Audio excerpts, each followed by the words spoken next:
People aren't taking calls with you for their health, right? They're not bored. They're taking calls with you because they have a challenge they're looking to solve.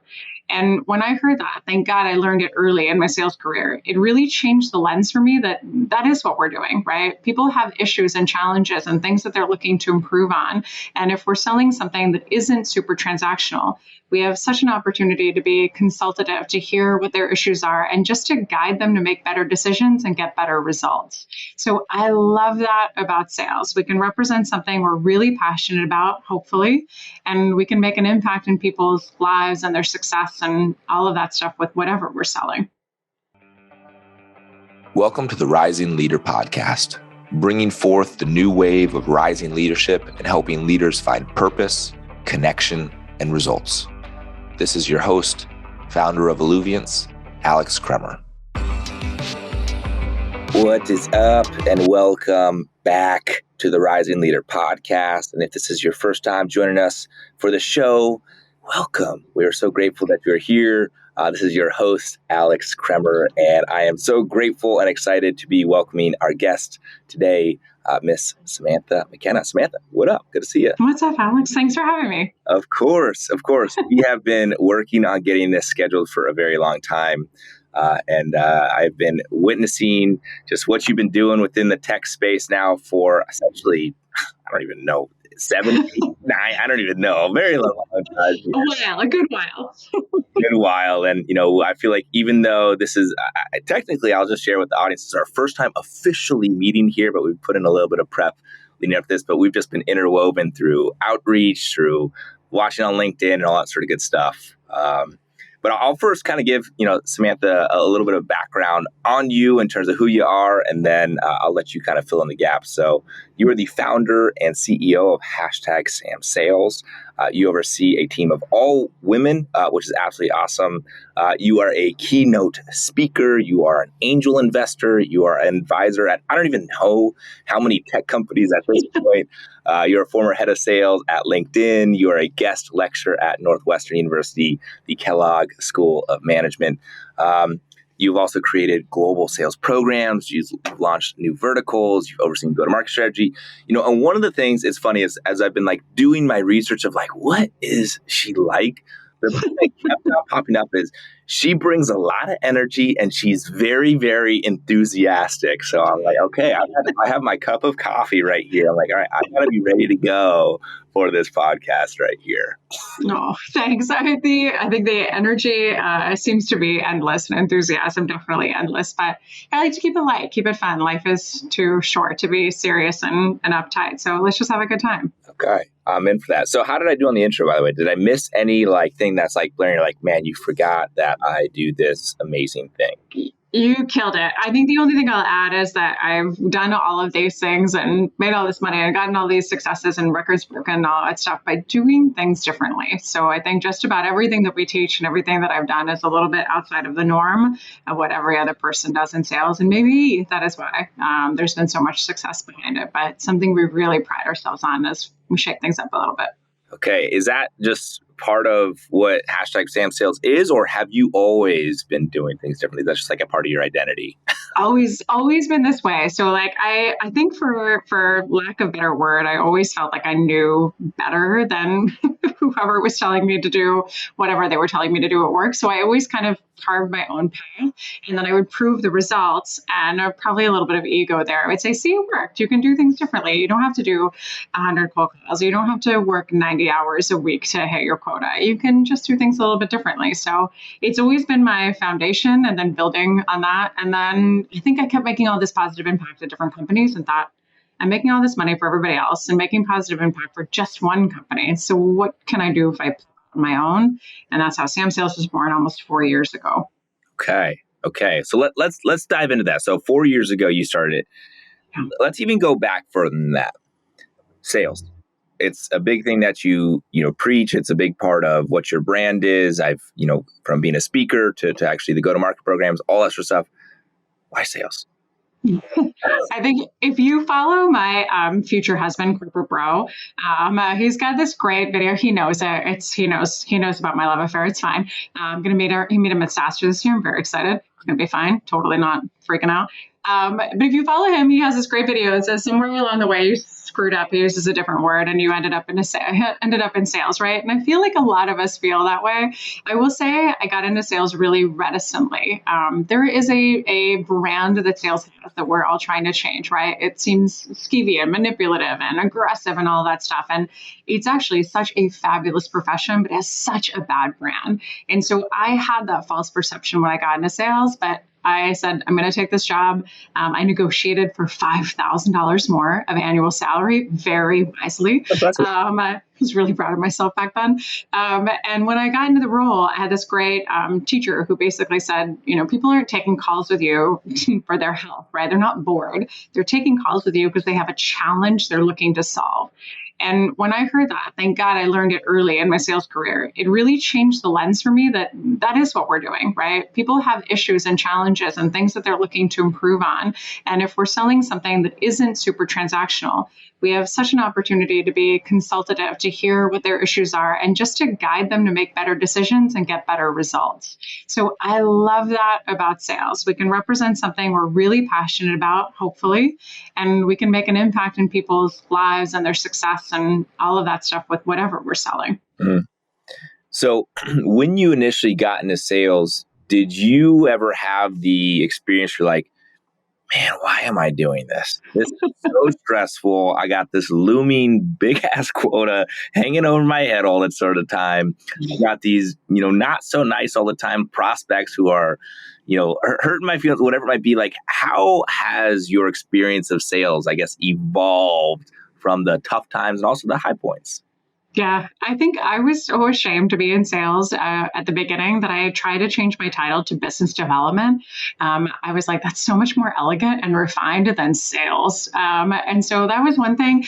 I don't think it was so much the job function for me. I was terrified. Like, I had exceptional parents when I was growing up that led not by fear, but the ultimate thing that motivates you by disappointment.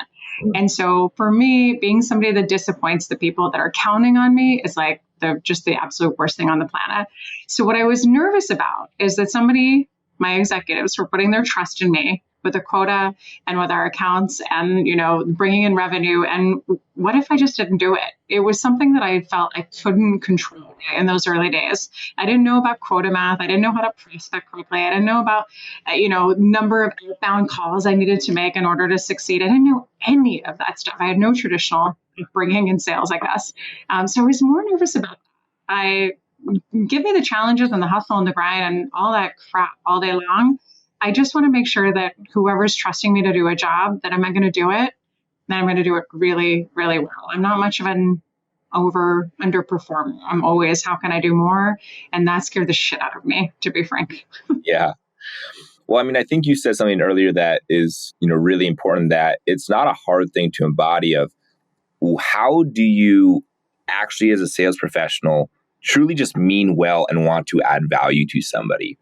Yeah. Because I think, many sales reps, I'm going to call them sales reps, not sales professionals, sales reps say, how can I string together the deals in order for me to hit quota so that I can make X amount of money?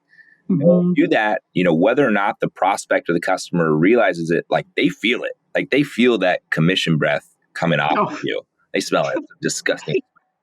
But when you are actually showing up and saying, hey, I understand you have a problem. And as a sales professional, you truly believe that you have something valuable that can actually impact the prospect. It's a great feeling of saying, hey, it's actually my responsibility to enroll you into whatever I'm trying to sell you on because I can help you. And that changes everything. Think about this though, like what's the perception that everybody has of salespeople, right? It's kind of the same perception that we have of financial advisors, of car mechanics and things like that. You're advising us to do something that we probably don't know a lot about for your own financial benefit.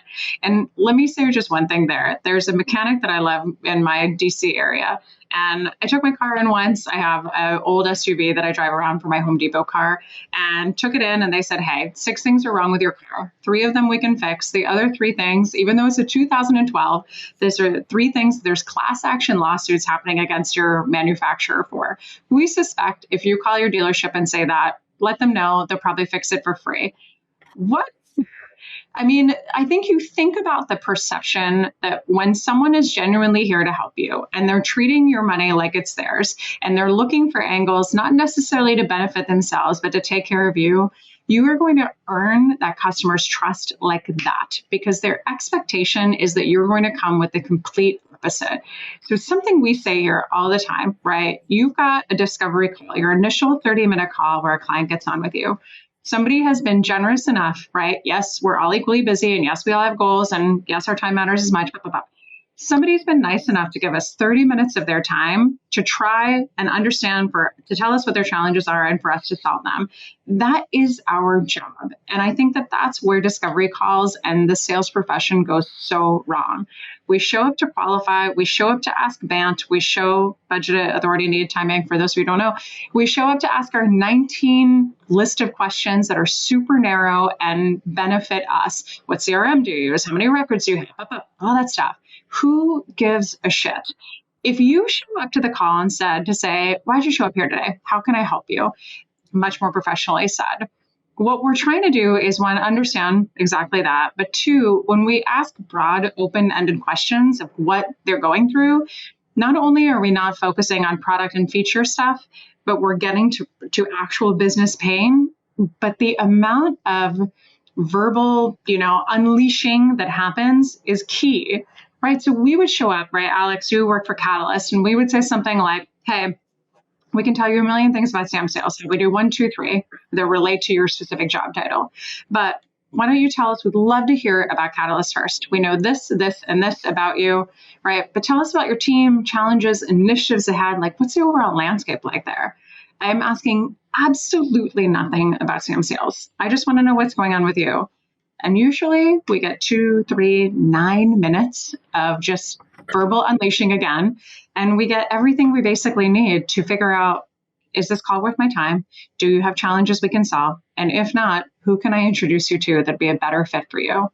I want to win the deal, but if I don't, I want to be of help to you even still. Mm-hmm. Yeah, I love that. And it's almost like you have to be willing to say, I'm here just to support you, whether or not it's me. And sometimes even the questions in itself are what you're helping them with, because you're asking them the questions of, hey, what is actually the one thing that you're trying to solve for?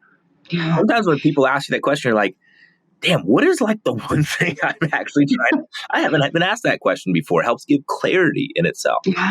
We listen to, we have a whole line of business that's dedicated to discovery and like making calls better. So we listen to an inordinate amount of discovery calls at Sam Sales, and then I've done it as a leader, of course, to the nth degree. But after most calls, what we'll say, after all calls, we'll say, what was the challenge the buyer had? And they're like, and we're like, cool. That is, to me, the measure of the call. Did we figure out what their issues are? And I'll tell you the biggest objection we get to that, right? Which is what some of our listeners might be thinking. But I have a job to do, and I have a quota to hit. And if I'm just showing up and fluffily asking them what their issues are, how am I going to hit it? Here's the great thing. When you ask overall landscape questions, like there's like 17 business challenges that our products or solutions can solve. Even selling a product like Outreach back in the day, right? What are your challenges? Is it email conversions? Is it consistency? Is it rep performance? What is it? Tell us about all of that. Because what we're not going to build is just an email cadence tool for you. We're going to solve all these issues you have. We just need to know that you have them. So what I'd argue to say is, by asking that, not only do you serve yourself better for all the other products that you can now sell to them, or other lines of business you can do, you can also introduce them to partners that you have, people that you've established relationships with. And frankly, you're figuring out really quickly how to qualify the call, again, whether it's worth your time. Because let's say somebody shows up and says, Sam, we would love for you to teach us the Sandler method. And I would say, boof, why? I mean, that's not our jam. I can refer you away. But if I can get to that really quickly, right, then I can understand motivations, qualifications, budget, all without ever having to ask those kind of salesy questions. Mm-hmm. no passion for this whatsoever, Alex. Yeah. Get me all I feel it. Yelling over here. No, I'm loving it. So, it's funny because I used to have an old manager. His name was David Rubenstein. He was at Outreach. And whenever we would do deal reviews, the first question he'd always ask is, so what's the problem we're solving? Yeah. And great. He said it so much that by the time when my 80th deal review with him, he'd be like, hey, what's the problem? I'm like, DR, listen, man, we're trying to sell this damn product here. I don't care. But it ingrained it into my mind. It was like, hey, don't forget, we're trying to solve the problem, because actually at the end of the day, even if you get really far in the deal process, at the end of the day, the CFO and the CEO or the COO, whoever it is who needs to sign off on it, if you don't actually have a problem that we're solving for, as soon as that deal goes south, you have nothing to fall back on because you don't actually know. And you think about this too, where this is where the art of selling really comes into play. You think about the challenge that person has, the initial individual you're talking to, and then you start to think about our feature, our benefits. But what most reps don't do, what the elite sellers do, is figure out the so what. Right? What is the so what of how we're solving that challenge? Because what we often hear is our product is better. We have awesome integrations. We're cloud-based. So what, so what, so what, so what? And then your buyer persona, the person that is kind of running you through the deal, who are the other 16 people that they're relying on? What is the so what for them? What's the so what for the CFO, who is more and more and more involved in deals these days than ever before? You have to talk to somebody who has fiduciary duty and fiscal responsibility of the organization. And you're coming to them and saying, hello, I would like $500,000 for 300 seats for your sellers for Outreach. And the CFO is going to say, no, we'll pay you $1. And then you're like, well, shit. So you have to think about that, right? The so what for all of the people that are participating, particularly the people that hold budget, that don't give a crap about the so what that you already have for the others. Mm-hmm. So in the background of your office there, I see a picture of him that says, show me you know me. And all over your website, it also says, show me you know me. And it's got a little trademark signal right there too. Tell me what that is. Show me you know me.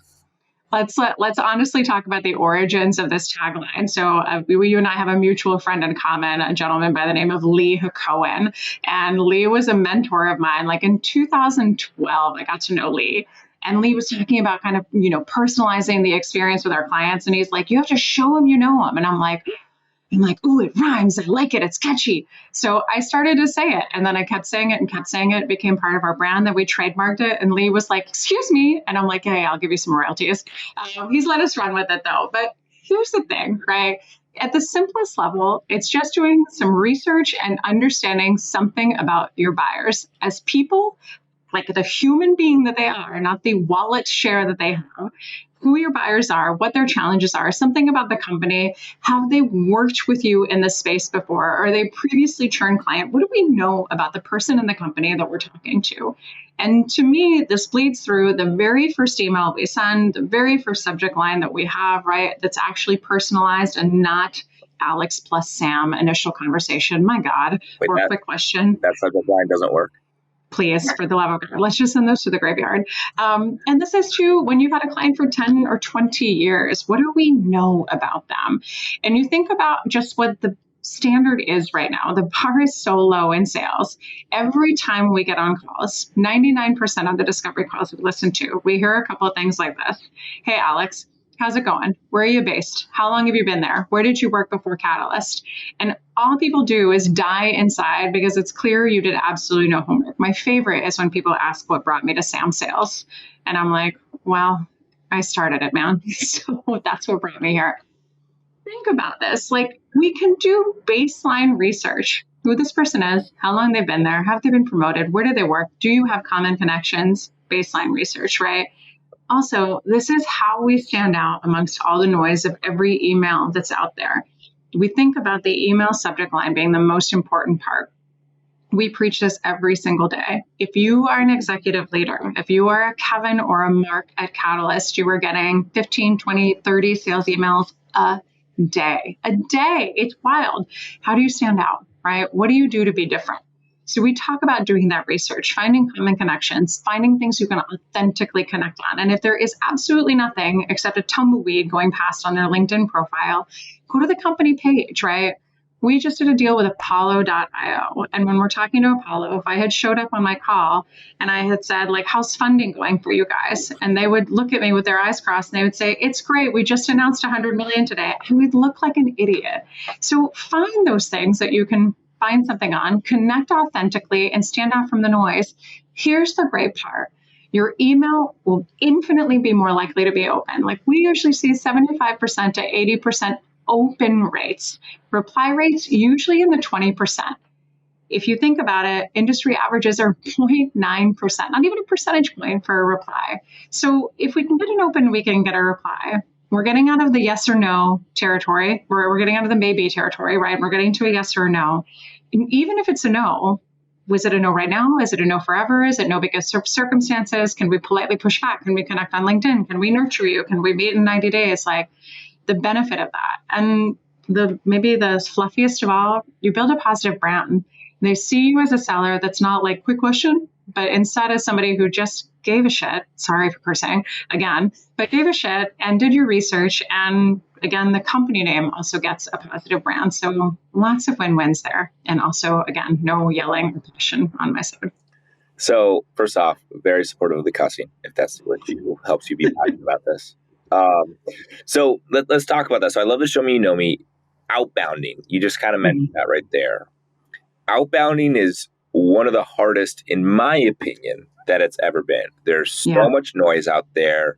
One can argue that ChatGPT has given everybody and their mother something to write a very good tailored email with, and virtual assistants are doing it. I mean, it's going bananas right now. Here at Catalyst, I'll tell you, we've seen our email response go down, but our email response to meeting being booked go down quite a bit. We've also seen our call answer rate go down quite a bit as well. So outbounding, is it dead? Is it alive? Is it just people who are working with Sam sales, the only ones who actually have outbound? Like how does the world do outbound in this new age? I think that it is always going to be a mix of things that you have to do, plain and simple, right? And so there's different mediums that you have to use. I think where it really comes down to it is if you think about thoughtful emails mixed with building brands on LinkedIn, like Catalyst does an exceptional job of doing. When you put those two things together, we are constantly staying top of mind in our buyers' minds. We're building positive brands. We're giving great thought leadership. But to me, outbound is difficult, but it's not as difficult as it needs to be. And I really think it comes down, one, to focusing on quality over quantity, and two, having an honest conversation with your leadership about whether or not they know modern techniques for outbounding. Because here's what I'll tell you. When we talk to senior leaders, when we're talking to third and fourth line managers, when we're talking to CROs, they talk to us about the tactics that their leaders are bringing. And they're like, their strategy for the year is pipeline cleanup. And I'm like, you've got to be kidding me. Or they're saying their strategies. Their strategy is pipeline cleanup? That is their strategy for success. I'm like, and this is like somebody who's been working there for 27 years. I'm like, you've got to fire this individual immediately and bring in like some fresh blood. Bring in a 30-year-old. Come on. So think about this. Like the other strategies are, we're still smiling and dialing. We're making 100 calls. A lot of leaders hide behind old tactics because either they're in a culture where they don't have an opportunity to be honest and say, it's been a while since we've done this. We don't know what we're doing with modern practices, or they simply don't know what they're doing and they don't want to admit it, even if they're in a positive culture. So they'll hide behind the old school methods, 100 cold calls a day, and then they'll say, we're doing the stuff. It must not be us. Product market fit. It's the market. Have you been reading my diary? You've been reading my diary. Maybe. Okay. You got me leaning in. So yes, I feel that hiding behind what has worked in the past, right? Add people to a sequence. If you're not getting response rates, there's obviously something about the content and the sequences that needs to be improved. Okay, outbound email is not working. We just need to be increasing the number of phone calls we do. Like I'm raising my hand right now. Like I see myself saying that every day, and you're right. I'm a little ashamed that is what I am resorting to. So if you have some nuggets, I don't care about the listeners in this answer right here. I care about myself right now with what you're about to say. Revolutionize my business, please. I got you. So here's what I would tell you. Again, quality over quantity. We focus instead of sending how many ever emails we're sending, send 20. Send 20 in a week. Take 30 minutes if you need to be able to send one email to one really great person. How you're going to make the juice worth the squeeze is to think about the highest ranking person that you are going to have to involve in this conversation that's relatively well enough connected. So we're not going to the CFO, but maybe if we typically said held to heads of sales, we're maybe going to the CRO. People don't go to the top titles because they're terrified and they don't know what to say. Those top titles, the higher you go, the more spam they get. And it's all the same stuff. Take a look at their profile, send them something in their profile in their subject line. Let's say if you were reaching out to me, you can see on my LinkedIn profile that I love Bear for Contessa. I was on a Nickelodeon game show. I have 39 speeding tickets. I live in Washington, D.C. I'm originally from Switzerland. You can do all of that. And I'm telling you, as the queens of show me, you know me over here, we get zero show me, you know me. It is all the same stuff. It is so easy to sell to us if you make the effort. So what I want to say about that, right, is we teach this to teams all the time. And the really cool part about what we teach is it gets instant results. These BDRs and these AEs, these senior leaders do this. They'll send an email, for an example, to the chief logistics officer of a $3.4 billion shoe company. They send it the day after they learn. This is for our clients at Four Kites in Chicago, who we're allowed to talk about. But they'll send this email, and then the chief logistics officer of this company responds in 10 hours to the first email that was show me, you know me. And the result, I'm responding because your email stood out from the noise. And the cool thing about this is, right, like you even talk about sales trainings. How do we get adoption? We get adoption not by giving them some Sandler force management, sorry guys, playbook that's 98 steps and 400 pages. You teach them and get reinforcement by showing them something that's a life skill that impacts them and that gets them to say, oh my God, it worked. And we're like, we know, go do it again, right? Like that's the stuff. Like just give a shit about your clients and go high. I'm telling you, if you do this, it'll work. And one more thing to add, and then I'll stop talking. Do 3 of these emails. So here's my tactic, right? On a Thursday or a Friday, send that first email to your top tier executive. Send 20 over the course of those 2 days. Will you get a response? Hopefully, but probably not. Then when do we want to send the second email? Less than 48 hours later, right? We know that quick hit, especially if we do show me, you know me, works. And repeat the subject line, no new information. I just want to hit you and say, Alex, sent you the below note. I would still be grateful for. I would still be appreciative of the chance to tell you about Sam Sales and how we can help Catalyst. Ditch the I'd love to, because it's so overused and everybody's like, I bet you'd love to. Grateful and appreciative are tough. We're conning them, right, with our language there. Then send your third email if you still get nothing. By the way, that second email, Saturday or Sunday, less competition. Most executives are working 6.7 hours a week, and according to recent HBR data. Catch them when there's no one else emailing them because nobody else is thinking to do it then. Even though we talk about it, nobody does it. Send your third email if you still get nothing. And then here's my fourth touch. Get on LinkedIn. Send them a connection request. And this is where we're not being pitch slappy. That's with a P, by the way. We're not pitch slapping them. We're going and we're saying, hey, Alex, my name might look familiar as I've sent you a few emails. I would love the chance. I'd be appreciative of the chance. No love. Be grateful for the chance to chat with you about Sam Sales. If you're ever up for a conversation, let me know. Here's what's going to happen. That person now sees you. It's humanized. They know who your common connections are. They can read your about section. They can see you have a brain. They'll go back to your emails. They'll probably respond. But worst case, they accept your connection request because you've actually put something in there, right? And then worst case, they say thanks, period. And you're like, or they say nothing, but they accept and you're like, what do I do now? And then we've got a whole playbook there that we can talk about. But this stuff's not hard. And man, does it work. Because it's different. So I love all these things. I'm taking notes and I'm sending it to my SDR leader as we speak. So what I'm hearing from you is go to the highest ranking person that you have, or that's at your target accounts right there. Yeah. And I love what you said, just give a shit about them.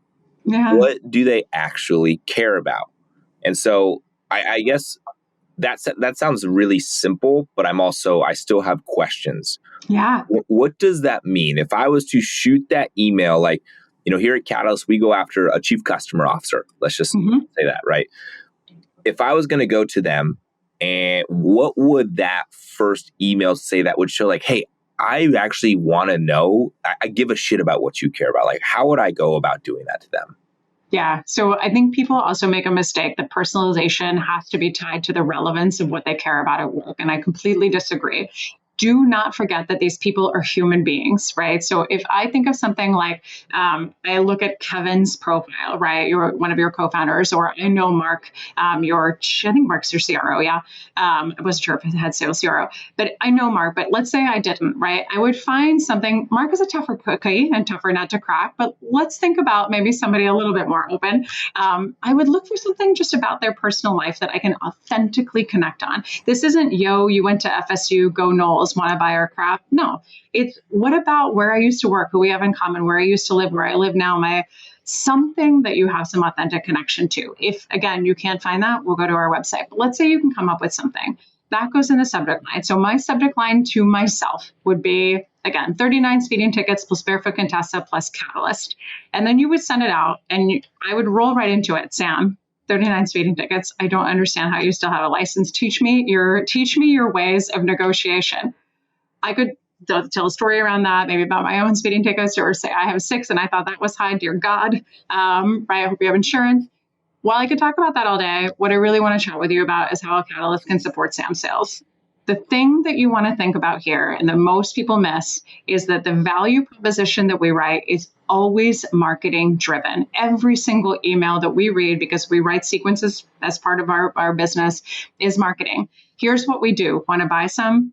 What we have to think about is the challenge, right? So if I'm selling LinkedIn Sales Navigator and I say, Alex, we can surface insights for your sellers at the right time, you're going to say, don't care.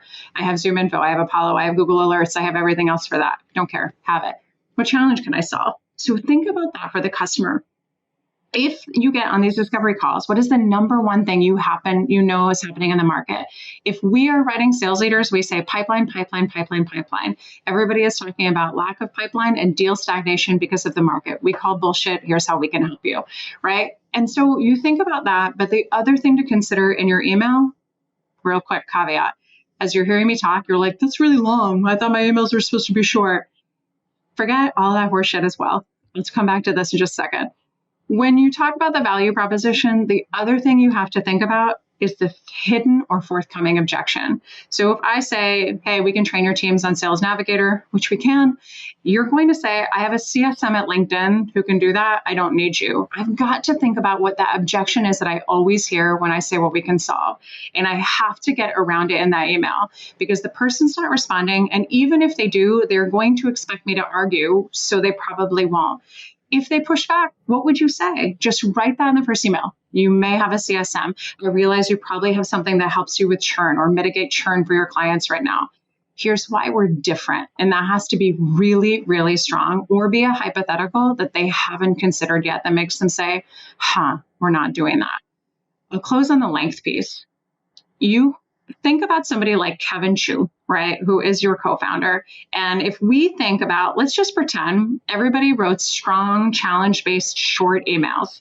Kevin, looks like you're having a hard time with pipeline. That's something that we can do and help you because of XYZ. Interested in more? Let's say he got that 20 times a day. How are we going to stand out and be the one that gets him to say yes to a meeting? He's not going to say yes to 20, 30-minute meetings every single day, right? There's not enough time of the day. So how do we be the one? I would rather take 90 seconds for him to read a really smart, thoughtful email than 16 seconds, right, to say, I have no interest in this. You have got to earn your buyer's time in that email. And being short to say, see, you have pipeline issues, we can solve that, want to know more? No, you and everybody else. Teach me something. Tell me in this email specifically how you can solve that. That was awesome. Can I be the first guest that yells the most? Do I get an award for that? I feel like I vibe with it. I'm feel my vibration. I'm like, okay, we're doing it. One thing I really like that you said is you're overcoming the objection before it comes. And I would almost describe that as the 8 Mile technique. If you've seen the movie 8 Mile, at the very end of the rap battle, he says everything that they were going to say bad about him. And then they have nothing to say. And he ends up, winning the rap. Yeah, it's beautiful. I'll steal your one-liner like I did Lee's. It's perfect. There you go. Yeah. I'm going to have to trademark that 8 Mile technique right there. It's yours, man. So let me ask you this, because all this stuff is really great. One of the things that you are really good at, and I know is a big part of Sam's sales, is LinkedIn, and developing a really strong brand. Now, I would say this has been a big initiative that I've been doing for myself. I've been posting every single day on LinkedIn for the past about 10 months, and I've been starting to see okay, I'm not only getting a better brand, but I'm actually starting to say what the frick am I talking about all this sort of time, and that's awesome. And, I look at, a Mark Costaglow, a Kevin Shu, an Edward Shu, right? Our executives have a massive brand on LinkedIn. And I am telling you, that is a differentiator. Let's just say our product was exactly the same as every other product or every other customer growth, customer success platform out there. We will win because of our LinkedIn presence right there. What is crazy to me is how few people are actually doing it. And maybe there might be a small, oh, look, this person's posting a lot for 2 weeks and then it's gone. Yeah. I think you think about kind of the LinkedIn stuff. You're saying the quote that we always say, right? Your competition is either on LinkedIn and you need to catch up. So if you are Catalyst competition, you need to catch up, or they're not, because they're not, and you have a competitive advantage. Why? It's like knowing that thousands of your prospects are on a trade show floor 2 blocks down from your offices. Your competitors aren't there. And you're like, I don't know if we should do it. Is anything going to come of it? And you're like, oh my God, run, light a fire under your ass and move it. Let's go. If you're a Catalyst competitor, it's totally okay. Do not. Please, if you're a Sam sales competitor, please don't come on LinkedIn. We don't want to see you there. Thank you very much. This is the thing that's amazing though. Great research from Edelman, right, PR agency, that talks about the fact that if your executives go on LinkedIn, right, and they're posting content on LinkedIn, they get nearly 600% more reach than anybody else at your company. The fact that you guys have your executives doing it is the smartest thing that you can do. Second thing, a brand is almost 90% more trustworthy by having executive voices on LinkedIn.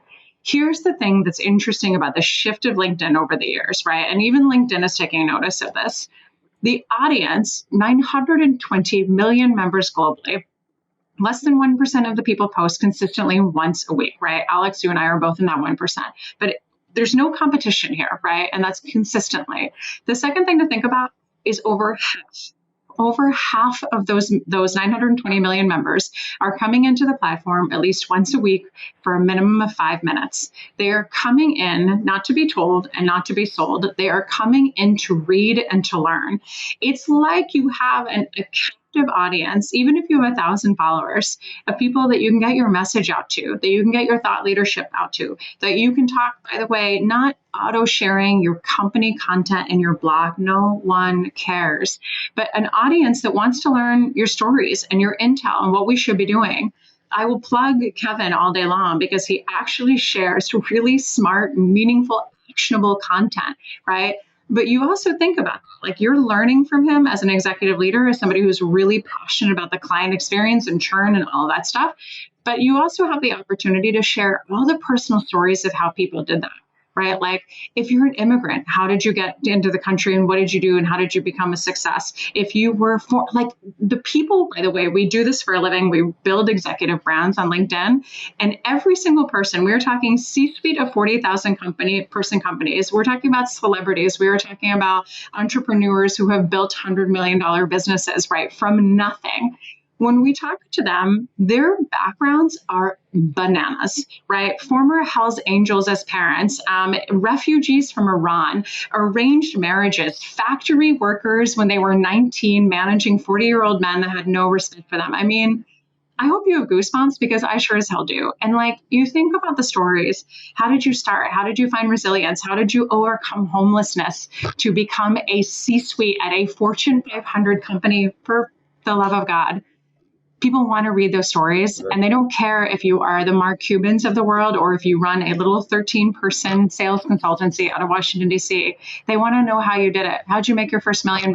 How did you get to the success ranks? How did you do it? Tell us.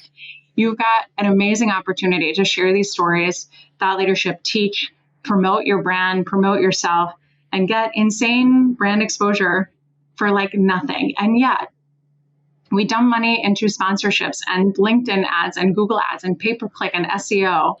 Those days are truly gone. Like, let your competition continue to do that. Repurpose some of that money, put it onto LinkedIn. We'll wait to see what happens because we'll blow the lid off your success metrics. Sure. Well, I'll tell you, it's hard. I mean, I'll straight up say it's hard to post every single day. I mean, there's a few reasons why. First off, there's some imposter syndrome of like, people don't give a shit about what I say. Am I an expert on anything? Like, and just getting over that hump in itself is really hard. And then also, when you post something, you're like, oh man, this is going to be a fire post, and it gets 6 likes in 2 hours. You're like, damn, like I thought this was going to be better. And that hits this like a feeling of self-worth and all sorts of stuff. My biggest lesson through posting on LinkedIn. So I am a big meditator. I do breath work. I mean, it's part of what Alluvian says. It's all about the inner game. I mean, truly. My post on LinkedIn every single day, it's a practice. Yeah. Practice of, hey, am I speaking from the heart? Or am I trying to put a facade on that makes everybody else believe that I know what the frick I'm talking about? And the ones that's actually speaking from my heart, whether it be vulnerable, whether it be usually the ones that I'm most nervous to click post on are the ones that perform the best. Yeah. But the ones where I'm like, let me tell everybody how good at sales I am. Those are usually the ones that people are like, yeah, you're like every other single person here that actually isn't. And so it's a practice of posting and also being disconnected from whether or not that post or those series of posts perform. Because at the end of the day, the most important thing is you're freaking doing it every single day. I think what I would say first and foremost is like, no matter how old, junior, senior, tenured, whatever you are, everybody has something to teach somebody else around them, right? And I think for me, when I first started out my career, my heads of sales and my leadership were all former Dun & Bradstreet legends who had kind of had it with corporate and came to run a $25 million company. And I was working there and I talked about some of the ideas I had, and they're like, oh, we've never thought of that. And I'm like, what?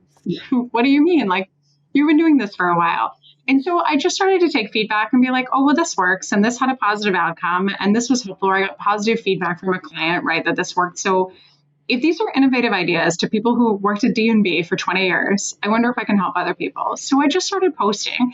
This wasn't you must do this. This is the only way. I'm telling you, or I'm amazing. And here's why I'm amazing. It's just like, hey, next time you get this hurdle, try this. I recently did. It worked. #SamSales, right? And I literally, what's interesting is the first time I used that hashtag, you can see how creative I am. Thank God I'm not in marketing. It's my name and what I do for a living. Sales Hacker, our friend Max, reached out and was like, oh, you should write for us. And I was like, I'll write everything. And they're like, easy, Tiger, you can write one article. Let's see how it goes. I'm like, okay. But so you think about that, stay in your lane, first of all, right? Like, if you are in sales, do not wax poetic about what chief revenue officers should be doing, especially if you are a BDR, right? Stay in your lane of expertise and kind of your tenure. I think you can start to poke out by offering ideas or things you learn, or say, like, I was recently listening to this head of sales CRO. I love this perspective. I think that's one thing that the algorithm has really shifted on LinkedIn, is making sure that people, like CEOs of online communities aren't talking about environmental issues or what we should do to solve for COVID. Also, be mindful of your tone, right? Anything that you write on there, when we get really braggadocious, right? We can do that once in a while when we earn the credibility to do that. If you have raised $100 million, you can brag about it. But other than that, stay humble and make sure that we're doing something that teaches something every time. Inspiring stories, something of resilience, thought leadership, something. What's the so what of your post? I'll finally say, like, I have 70-something thousand followers and I have duds all the time, right? Like, I wrote a really insightful, in my humble opinion, post on Monday and it got like 41 likes. I'm like, guys, this is a playbook. Like, what the hell, right? So LinkedIn is a hot mess of algorithm nonsense right now. Don't sweat it. Just keep it up, because even if one person reads it and is impacted by it, if you get one like, right, who cares? I still remember the day I got 10 likes and I was like, yeah. So just start somewhere. It's the fact that you did it. And Yeah. that's the most important thing. It's like, hey, it's almost like it's a level of integrity that you have with yourself. I chose to be committed to this, and I'm doing it regardless of what the engagement, the response. And you start to learn what works. You start to develop your voice. You start to learn the framework. You start to learn how to have a stronger hook and all that sort of stuff. Yeah, I'll tell you, for most execs, like they feel the exact same way as you. Who cares about what I have to say? What are you even right? Don't know about the algorithm. Don't have the time. Certainly don't have the time to administer it, right? And that's everything that we do on our side. Like we'll write and interview you and get you all these stories and posts. But I think the other thing is like, even for me, like I write all of my own content. I don't manage my account, right? So the postings are mine, the words are mine, but the administration of it, I think there's almost 60 hours by our team at Sam Sales that go into just administering the stuff in my account. You hire ghostwriters to do PR and content and sponsored content and books and all that stuff. LinkedIn's no different, right? You just have to get going before everybody catches on. So we are coming up here on time. And so first off, I want to say, like, I really appreciate this. You've not just impacted how I think about the sales and whatnot, you now may be impacting my Catalyst sales team right here. And I am going to go and think about how it's my ploy all along. So first off, I just want to acknowledge you. Thank you for your passion. You did not, or you definitely overachieved on what I was expecting from this conversation. Not that my expectations were low, but your knowledge and your ability to both be high level as well as go into the tactics of it is definitely unique and different. And I really do appreciate that. Thank you. The second thing I'll say is usually in these conversations, we're talking a little bit more about leadership, right? This show is called the Rising Leadership Podcast. I actually, sales is such a big part of my life. And, it should be of everybody's life at the end of the day. I mean, no matter what it is that you do. And so I kind of like bridging together both, hey, leadership is still in itself a form of sales. And maybe another form of saying it is leadership is a form of influence. You're still influencing people. Sales is about influence. And so the last question I have for you is this. This show is called the Rising Leader Podcast. My typical question for the person would be, what do you view as the rising leader? I'm going to add one word into it. What do you view as the rising sales leader in today's world, in today's market? Do you mean for my employees or for the deals that we're running? I mean, the corporate sales world is at a massive inflection point today. There is shit changing. Paradigms are shifting. How cultures are being run is changing. How sales are being done is changing. When you think about the sales leader that succeeds, whether it be internally or the organizations that you are supporting and coaching and consulting, who is the new sales leadership that is really rising through? I think let's focus on the internal because I think there's so little training on how to be a great leader. And I'll full circle to tell you, think about show me, you know me as it applies to the people on your team. I'll never forget getting a really massive record-breaking deal as a sales leader and getting champagne delivered to me after I'd worked for my boss for 18 months. Very nice gesture. The card said something for you and your significant other to drink. Well, he has a name and we've been working together for 18 months. And I suspect as one of your 6 direct reports, you could know what his name is. I'll never forget it. I have the thank you card saved.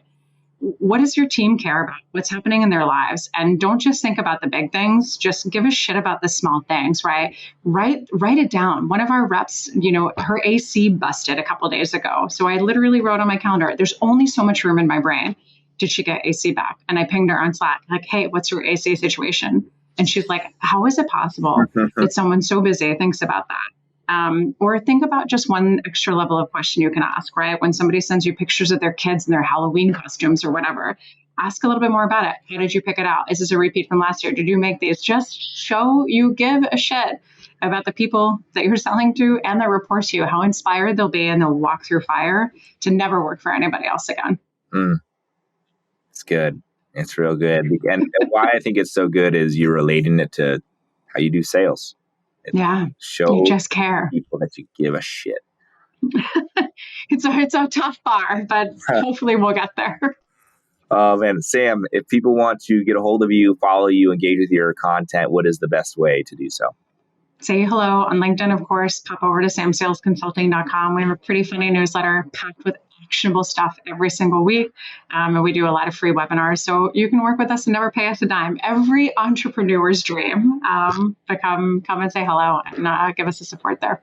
I love it. Well, thank you so much. And for all those listeners, thank you for hopping in here. And if you know somebody who needs to listen to this message, please make sure you share. And with that, have a wonderful day. Thanks. Thanks for listening to the Rising Leader Podcast. Make sure you hit that follow button so you get notified every time a new episode releases. If you know someone who wants to take their lives and their career to the next level, send them this episode so we can all rise together. For more information, check out alluviance.co. We'll see you next time. And in the meantime, keep letting it flow.